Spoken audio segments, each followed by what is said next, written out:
When you hear the Dominican Republic, what's the first thing that pops into your head?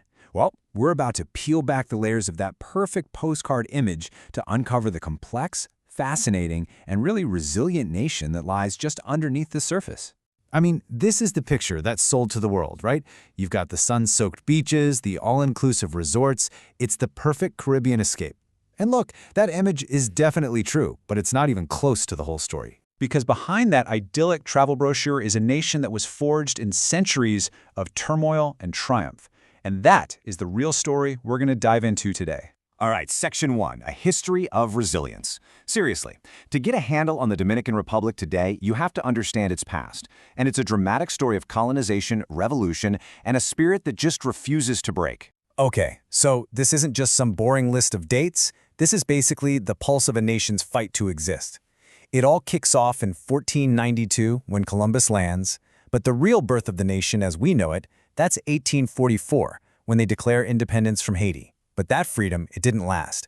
It gave way to the 31-year shadow of the Trujillo dictatorship, a really brutal period that you can still feel the echoes of today. His assassination in '61 started this long, kind of chaotic journey towards the democracy and the modern economy we see taking shape by 2007. You know, the island of Hispaniola itself tells the story of this core conflict. The European powers, they literally just split it in two. Back in 1697, France took the western third and created this incredibly wealthy sugar colony that would eventually become Haiti. Spain kept the east, and that single decision, it set two very different nations on two completely different paths, all on one small island. And you just can't talk about Dominican history without confronting the legacy of Rafael Trujillo. For 31 years, this one man controlled everything. He assassinated his opponents, he committed these horrific massacres, all while he was building a personal fortune that was equal to 3/5 of the entire country's economy. Let that sink in.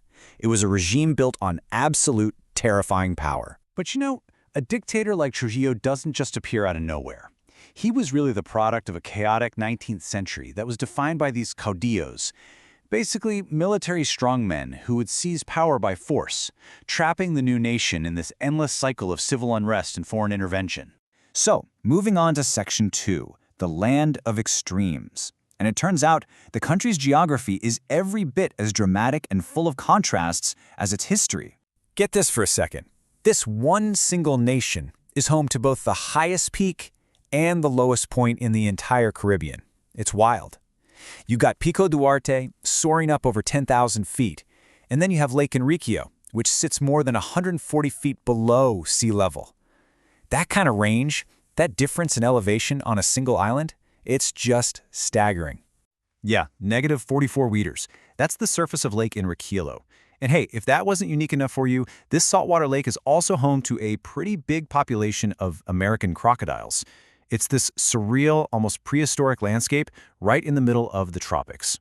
So here's where it all is on the map. The Dominican Republic covers the eastern 2/3 of Hispaniola, with Haiti right there as its neighbor. But if you look closer, you'll see it's kind of sandwiched between Puerto Rico and Cuba, which puts it right at the strategic heart of the Caribbean. And believe me, this location is absolutely key to understanding its modern story. Which brings us to Section 3, the economic diamond. That strategic spot on the map has fueled this absolutely remarkable transformation, earning the country a new nickname, the Diamond of Latin America. Now, if you think the Dominican economy is just tourism and sugar, you really need to look at this. The reality today is so much more diverse. I'm talking services, trade, construction, manufacturing. They're all huge pieces of the pie. This is a complex, modern economy that has really moved far beyond its old agricultural past. And the projections for 2025 show you exactly why it's getting so much attention. We're looking at a GDP over $135 billion, a super solid 5% growth rate, and get this, more than $10 billion in remittances from Dominicans living abroad. These aren't just numbers on a page, they represent a seriously thriving and dynamic economy. And to put that growth in perspective for you, for the last 20 years, it has averaged 3 times the normal growth for the rest of Latin America. The Dominican Republic isn't just growing, it's consistently and dramatically outpacing its neighbors.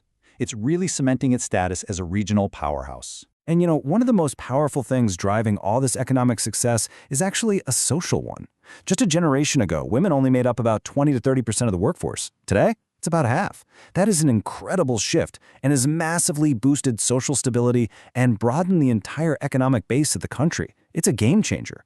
Okay, so that economic success is powered by the people, and to understand them, you have to feel the heartbeat of their culture, which is this vibrant, amazing fusion of three totally different worlds. And honestly, there's no better place to start than the food, where you can literally taste the history. The classic breakfast of mangu, which is mashed plantains, has these super clear African roots. And that's just one example of a cuisine that masterfully blends indigenous Taino ingredients, Spanish recipes, and African flavors.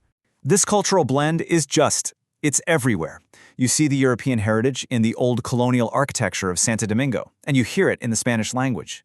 You feel that African influence in the rhythms of merengue and bachata that are just pulsing through the streets, and you find the legacy of the Taino, the island's original people, woven into the language and the food. This quote, I think, just sums it up perfectly.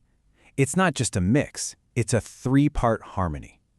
Each element, European, African, and Taino, is distinct, but together, they create a culture that is so resilient, so beautiful, and so uniquely Dominican.